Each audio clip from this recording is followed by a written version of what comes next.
बिस्मिल्लाहिर्रहमानिर्रहीम। ख़ातिन हज़रात, अख्तर अब्बास का सलाम पहुँचे। आज की गुफ्तगू का आगाज़ हम यूरोप की आने वाली कॉल से करते हैं। ये कॉल बहुत सालों बाद आई और इसका ताल्लुक़ माजी के बीते हुए सालों से। जब पहली दफ़ा आई थी तब भी बहुत दुख देने वाली थी और इस दफ़ा भी आई तो उसने बहुत तकलीफ़ दी। लेकिन उससे पहले कुछ लोगों के जो ताज़ा पैगामात हैं और मैसेजेस हैं उस पर बात कर लें। लाइक बुशरा अमजद ने, अब चूँकि उसमें ये मेंशन नहीं होता कि ये किस मुल्क से है, किस शहर से है, इसलिए शहरों के बिना सिर्फ एक डेनमार्क से उन्होंने साथ लिखा है। तो बुशरा अमजद ने लिखा कि hi Akhtar, you nailed it, very logical, तुसी छा गए हो। हाफ़िज़ सुफियान ने लिखा कि इतना तो मुझे पता है कि जो आपके मशवरे मान लेगा वो ज़िंदगी बहुत खुशी से गुजारेगा।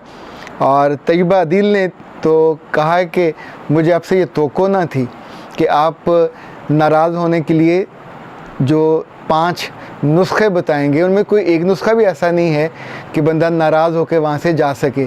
तो आपने हमारी नाराज़ होकर जाने के रास्ते ही बंद कर दिए। नुसरत जबीन उमैर ने कहा, पहले अब ये बताएं आपने ये सब सीखा कहाँ से। और मुना गुल ने तो हद कर दी, उसने लिखा है कि बेहतर है मैरिज ट्रेनिंग सेंटर खोल लें और जोड़ों और ससुराल के लिए दोनों से आपको दुआएं मिलेंगी। मुन्ना, सच्ची बात है, वो तो खुल गया हुआ बहुत सालों से। यानी पहले मैं अपने जो शागिर्द बच्चियाँ थीं उनके रिश्तों के लिए जाता था। अभी प्रोफेशनली पिछले दिनों पिंडी से एक रिश्ते के लिए मुझे बुलाया गया कि जो आपने तरकीबें बताई हैं कि रिश्ते में ये बातें तय होनी चाहिए, तो बराह करम आइए और बैठ के खुद ही रिश्ता तय करवा दें। मुश्किल काम था, पर जब असल में ज़रूरत बढ़ती है, एतबार बढ़ता है, एतमाद बढ़ता है, तो फिर दोनों ही एक दूसरे को, जब हम एक दूसरे की ज़रूरत पूरी करते हैं और जिसका ताल्लुक़ खुशी से होता है, मुस्तकबिल से होता है, तो ज़ाहिर है वहाँ फिर आपका रोल बढ़ जाता है। लेकिन it's not an official marriage centre और मैरिज ब्यूरो, बट जहाँ जहाँ आपकी ज़िंदगी में कोई मुश्किल आएगी, आई वुड बी देयर इंशाल्लाह। रावलपिंडी से एक खातून ने कॉल की और उन्होंने कहा कि मेरी बच्ची फर्स्ट ईयर में है और उसे अपने क्लास फेलो से मोहब्बत हो गई है। अब ना तो हम उसको रोक पा रहे हैं, ना उस बच्चे के माँ बाप उसको रोक पा रहे हैं। हम भी समझाते हैं, उसके माँ बाप भी समझाते हैं, लेकिन दोनों मान के नहीं दे रहे।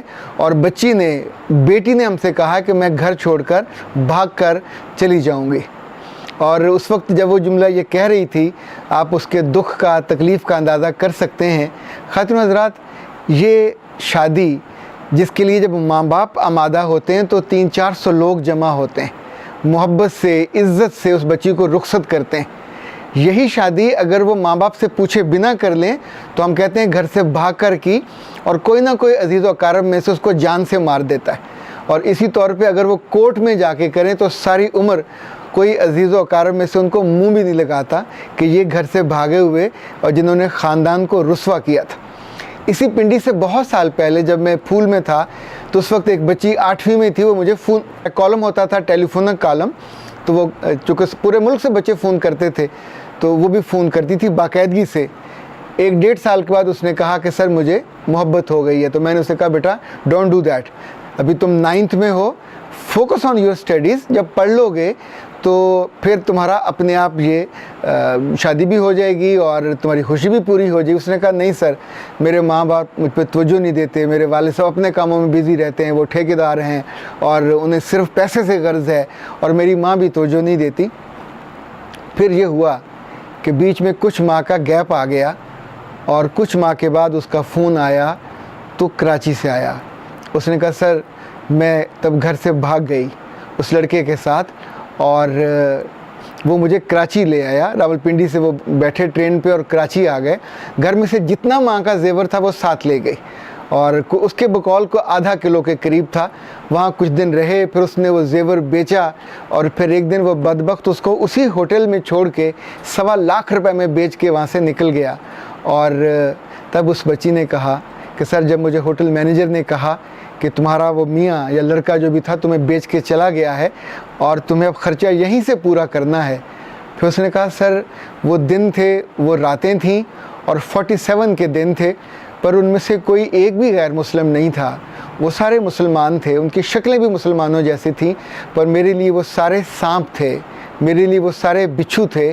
और फिर जब जिस अजाब में सह रही थी, देन आई डिसाइडेड कि मैं इसको जबरन सहने की बजाय मैं इसको कबूल कर लेती हूँ। Then she became a call girl, और होले होले फिर साल उस पर बीतने लगे। पर जब ये कॉल आई तो मैंने उसको कहा, अगर तुम कहो तो मैं तुम्हारे वालिद से वापसी की बात करूं। मैंने उसके वालिद को फ़ोन किया तो उसके वालिद ने कहा, मेरी एक बेटी थी पर जो रावलपिंडी के साथ डैम है उसमें डूब के मर गई थी, हमें तो उसकी लाश भी नहीं मिली। फिर मुझे पता चला कि जब उस बच्ची घर से निकली तो बाप ने अपनी बीवी को इस कदर ज़ोर से पटखा दीवार के साथ कि उसका सर जाके दीवार से लगा, और जैसे तरबूज फट जाता है वो एट द स्पॉट उसकी डेथ हो गई। और बाप को कितना अरसा बाद में जेल में गुजारना पड़ा। फिर एक इत्तफाकी हादसे का कह के वहाँ से वो जान छूटी, पर वो भी ज़िंदा नहीं रहा, मर गया। और अब जब उस बच्ची का फ़ोन आया तो उसने कहा, सर अब मैं एक यूरोपीय मुल्क में हूँ और मेरे साथ एक बच्चा है जो अब 17 साल का है और मैं नहीं जानती कि वो किसका है। फिर उसने कहा, मैं नहीं जानती कि किस बदबख्त का है, अब वो बड़ा हो गया है और बड़ा होने के बाद अब वो ना तो मुझे अपनी माँ मानता है, ना मेरे साथ रहता है, ना मेरे साथ जीने पे आमादा है। और तुफ है मेरी सारी ज़िंदगी पे कि मैंने जितने साल गुजारे एक गलती करने के बाद हर दिन मैंने उसका खुमियाजा भुगता, हर रात उसका खुमियाजा भुगता, और मेरी ज़िंदगी में स्वाय सांपों के और बिच्छों के और जहरीले इंसानों के कोई एक भी याद नहीं है कि जो मैं कभी आईना देखूं और मुझे अपना चेहरा। उसने कहा, अब भी मैं नौजवान लगती हूँ, यंग लगती हूँ, पर गुनाह की ज़िंदगी बसर कर कर के मैं अपने आप को इस कदर ज़िल्लत के गड़े में महसूस करती हूँ कि जहाँ मुझे स्वाय मौत के कोई निकालने नहीं आएगा।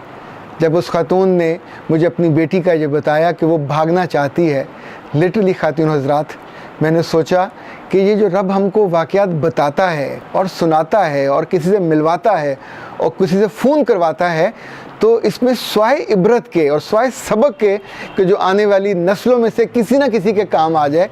यानी एक की ज़िंदगी अगर जल के बर्बाद हो गई, एक की ज़िंदगी अगर तबाह हो गई, तो तबाह होती हुई ज़िंदगी में से भी मेरा रब कोई ना कोई खैर का पहलू निकालता है। और दूसरे आने वाले बच्चों के लिए, आने वाली नस्लों के लिए, ये जितनी बच्चियाँ और बच्चे जब वक्त से पहले बड़े होने की कोशिश करते हैं, काश हम इनको समझा पाएँ, काश हम इनको बता पाएँ कि प्यारे बच्चों, ये जो कच्ची शाख होती है इस पर कभी फल नहीं लगता, और कच्ची शाख के साथ कभी झूला भी नहीं लिया जा सकता, और कच्चा जो दरख्त होता है ये कभी बोझ नहीं सहारता, ये हमेशा तड़क करके टूट जाता है। और ऐसे रिश्ते जो जज्बात की बुनियाद पे, फौरी वक्ती इश्ताल की बुनियाद पे, या जिसको हम एक इमोशनल डिसबैलेंस होता है उसकी बुनियाद पे हमें लगता है हमें मोहब्बत हो गई है, पर ये मोहब्बत नहीं होती, ये पहली दफ़ा किसी ने हमारी तारीफ़ की होती है। उस वक्त लड़कियां उस मेंढक की तरह होती हैं कि जिसे किसी ने एक कुएं से निकाल के, और उस कुएं में उसके घर वाले होते हैं जो कभी उसकी तारीफ़ नहीं करते, और वो बदबख्त उसको अपने हाथ पे रख कर तो कुएं की दहलीज पे, कुएं की मंडेरों पे यूँ दुनिया दिखाता है कि ये देखो दुनिया ऐसी, और तुम कितनी खूबसूरत हो, और तुम्हारी जुल्फ़ें और तुम्हारी आँखें और तुम्हारा कद और तुम्हारा चेहरा और तुम्हारा रंग। तो लड़की पहली दफ़ा ज़िंदगी में ये खूबसूरत जुमले सुनती है और उसके बाद नीम पागल हो जाती है। तब वो सोचती है, मेरे घर में मेरा बाप भी जालिम है, मेरे घर में मेरी माँ भी जालिम है, हद हो गई, मेरे बहन भाई भी कभी किसी ने मेरे हुस्न की, मेरी खूबसूरती की तारीफ़ नहीं की। तब वो हर चीज़ भूल जाती है कि उस घर में उसकी इज़्ज़त महफूज है, उस घर में वो एक प्यारी बेटी के तौर पे जन्म लेती है, बड़ी होती है, और चारों तरफ की दीवारों के साथ वो स्कूल में जाती है, पढ़ती है, और हर कोई उसको इसलिए इज़्ज़त की निगाह से देखता है कि वो एक इज़्ज़तदार घराने की बेटी है, वो किसी की बहन है।